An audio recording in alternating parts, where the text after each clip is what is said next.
Sono 10 tra siciliane e siciliani gli eletti quali componenti della direzione nazionale del Partito Democratico nell'ambito dell'Assemblea nazionale che si è svolta domenica scorsa a Roma.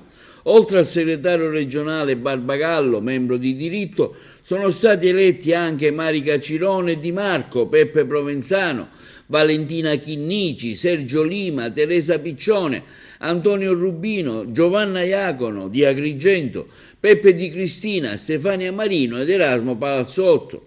Nel nuovo corso del PD di Ellis Klein parte nel migliore dei modi, afferma il segretario regionale del PD Sicilia Anthony Barbagallo. La Sicilia è rappresentata in direzione da esponenti di qualità. A tutti coloro un grande in bocca al lupo e un buon lavoro, anche perché c'è tanto da fare.